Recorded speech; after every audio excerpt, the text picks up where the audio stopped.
Jangan lupa like, komen, dan subscribe channel YouTube TVRI Bengkulu dan nyalakan lonceng notifikasinya.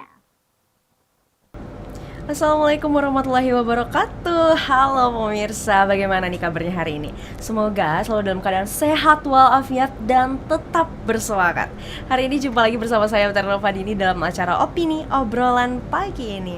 Pemirsa, untuk menjadi pemuda yang baik tentunya tidak hanya mengandalkan otak saja nih, tidak hanya cerdas, tapi bagaimana menjadi pemuda yang peduli dan memperhatikan sesama. Nah, di episode kali ini tema kita adalah peduli HIV/AIDS bersama dengan Lydia, seorang duta HIV/AIDS Provinsi Bengkulu. Langsung saja kita sapa. Halo Lydia. Halo Mbak. Bagaimana kabarnya hari ini? Alhamdulillah baik. Alhamdulillah baik dan terlihat sangat bersemangat sih ini. Ya, semangat sekali Mbak. Semangat sekali. Ya. Oke. Lydia, ini asalnya dari mana sih? Dia asalnya dari Bengkulu Kak, dari kota Bengkulu. Oh, dari tepatnya. kota Bengkulu. Oke, dari kota Bengkulu. Memang asli anak Bengkulu Ya, pokoknya asli. ya. Asli banget Mbak. Nah, ini kegiatan sehari-hari dia apa sih? Kalau kegiatan sehari-hari Lydia itu kuliah sih Mbak, kuliah terus ikut organisasi-organisasi kayak gitu aja sih Mbak. Kalau Kuliah dan ikut berbagai macam Iya. organisasi. Kalau boleh tahu kuliahnya jurusan apa? Lydia kuliahnya di jurusan hukum di Universitas Bengkulu. Oke, nah itu kan tugasnya lumayan banyak ya, Iya. tugas di hukum ini ya. Terus memilih ikut banyak organisasi juga, kampus dan juga luar kampus berarti ya? Iya. Oke, itu berapa organisasi kira-kira sih yang kamu ikuti? Kalau misalnya untuk organisasi Lydia ada di luar itu ada 2, sedangkan kalau di universitas itu cuma ada 1 sih Mbak. Jadi Apa aja? Coba di-spill dong. kalau di organisasi Lydia ada ikut di paralegal, kalau misalnya di luar Lydia ada ikut di Paskibra sama di Duta HIV/AIDS Provinsi Bengkulu tahun 2023. Wah, luar biasa sekali pemirsa. Jadi ini benar-benar pemuda yang aktif sekali.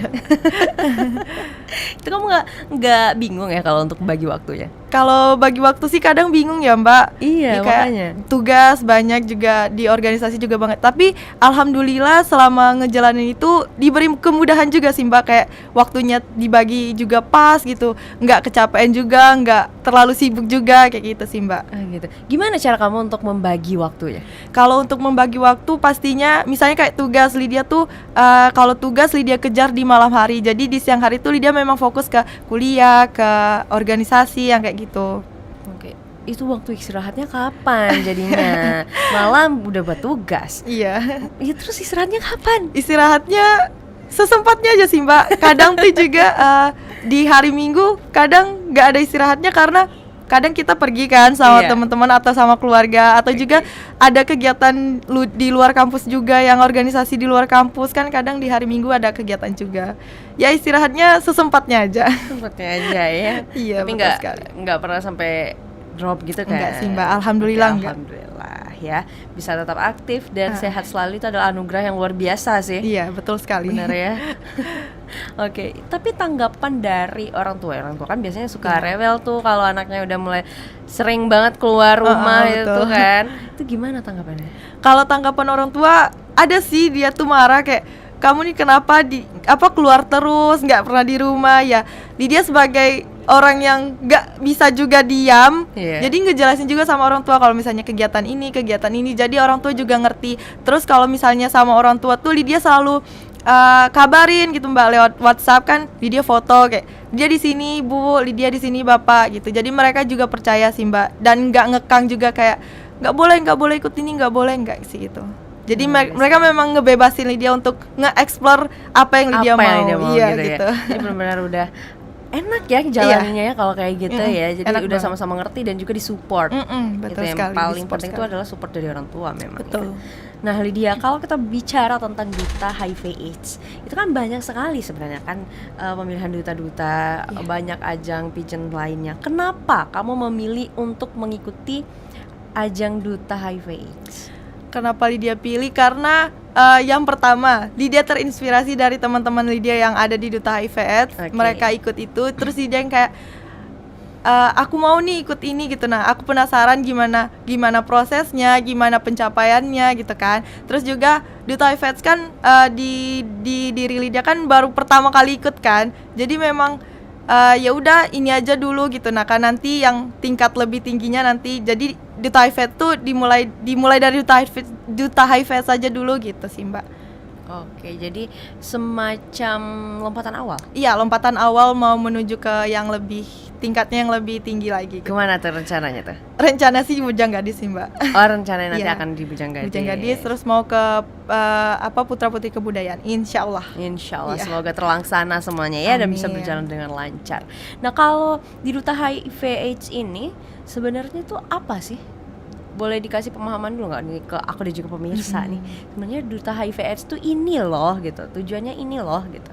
Jadi Duta HIV/AIDS itu tujuannya buat mengedukasi para masyarakat, para anak remaja yang Oke. zaman sekarang yang suka cari jati diri lah Mbak ya, dibilang gitu kan. Terus juga kita sama-sama merangkul. Jadi peran Duta HIV/AIDS itu memang benar-benar cuman untuk mengedukasi, mereka juga merangkul, mereka juga kasih tahu gimana penularannya, karena kan banyak tuh masyarakat yang kurang tahu pemahaman mereka tentang penularan Duta HIV juga kan. Terus juga mereka kan sering ada diskriminasi terhadap orang-orang yang hidup dengan HIV. Jadi itu tuh kayak suatu sedih juga sih Mbak, kayak mereka bilang kalau kita nggak boleh dekat-dekat sama Duta HIV. Nah itu jadi peran kami sebagai Duta HIV itu untuk ayo kalian tuh nggak boleh gitu ninggalin orang yang hidup dengan Duta HIV/AIDS, karena penularannya pun itu susah Mbak, sulit. Jadi jangan ditinggalin orangnya, yang dijauhin itu virusnya, Penyakitnya. bukan orangnya. Benar Gitu sekali. sih Mbak. Yang dijauhin tuh kembali lagi ya kita Iya. himbau ya kalau yang dijauhin itu adalah penyakitnya, Bukan orangnya. Nah, oke. Nah, kalau Lydia sendiri nih, aku secara personal ya, Lydia secara personal itu memandang para penyintas ODA, nah ya, itu gimana? Ya udah Mbak, kayak teman aja. Karena mereka juga bisa hidup kayak kita secara normal, mereka bisa berkeluarga juga. Terus karena Lydia juga pemahaman Lydia kan terhadap HIV udah lumayan sih Mbak kan. Penularan terhadap mereka yang hidup dengan HIV/AIDS itu susah, karena HIV/AIDS itu tertular hanya melalui darah, melalui cairan vagina atau cairan sperma kayak gitu kan Mbak. Jadi kalau misalnya kayak kehidupan sehari-hari nggak tertular, jadi ya nggak apa-apa kita rangkul mereka, kita temenin mereka biar mereka tuh nggak kena pesinya gitu kan, nggak mikir kemana-mana, nanti takutnya mereka malah drop ya. malah tambah drop. Jadi harus dirangkul, harus ditemenin, harus di edukasi, harus disaran-saranin, harus ngapain gitu sih Mbak.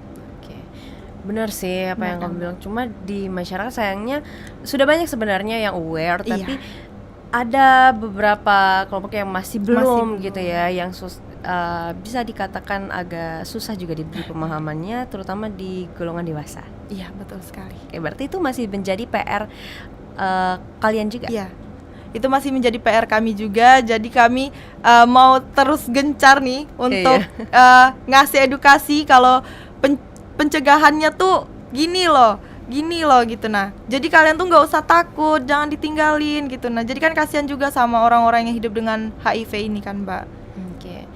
Nah, tapi itu kalau untuk para duta HIV ini sudah bertemu juga dengan para penyintas ODA? Kalau untuk bertemu kami belum sempat ya Mbak untuk ketemu, karena juga kan kita susah kan Mbak, kadang mau ketemu sama mereka yang kayak gitu. Tapi kalau obrolan semacam itu? Juga belum, tapi insya Allah kami akan di tahun 2024 kami bakal buat proker, mau ngobrol dan ketemu sama orang-orang yang terinfeksi HIV. Berarti masih dalam perencanaan gitu ya? Masih dalam perencanaan. Nah, kalau yang paling memperhatinkan menurut Lydia nih sebagai seorang duta HIV/AIDS di Bengkulu ini mengenai HIV/AIDS ini, apa yang paling memperhatinkannya? Yang paling memperhatikannya itu di PSK sih Mbak, yang kayak di lokalisasi kayak gitu, karena mereka susah untuk nerima kami, untuk mengedukasi mereka Tapi susah. berarti pernah dicoba dong? Pernah. Sempat dulu di angkatan yang dulu sempat mau dicoba, cuman memang mereka nggak mau, mereka benar-benar nutup, kami nggak mau diedukasi gitu nah kan, karena mungkin itu mata pencarian mereka juga kan Mbak, jadi mereka nggak mau juga. Terus karena kalau kami mau ke situ pun kami harus ada orang yang ibaratnya kuat lah Mbak di Bengkulu ini, dan juga berani, karena kan mau masuk ke sana berarti kita apa ya, mau untuk dijudge sama orang di sana, mau dibenci sama orang di sana, iya kan? Iya. Karena mereka nggak mau terima kami Ada untuk resikonya tetap iya, gitu ada ya. resikonya. Jadi memang kami mau cari orang yang berani untuk bawa kami ke sana, karena di sana kan juga besar ya Mbak, lokalisasi itu tempatnya besar. Jadi kami kalau misalnya cuma kami aja, mungkin mereka benar-benar nggak terima gitu Mbak. Seperti itu ya. Kalaupun kami mau mengedukasi, kami bukan mengedukasi HIV-nya, tapi kami mengedukasi tentang kesehatannya. Karena mereka nggak bisa terima Mbak kalau untuk itunya. Pastinya. Pastinya. Oke, baik Lydia, nanti kita sambung lagi ya. Oke. Sekarang kita jeda sebentar. Untuk pemirsa jangan kemana-mana, tetaplah bersama kami di Opini Obrolan Pagi ini.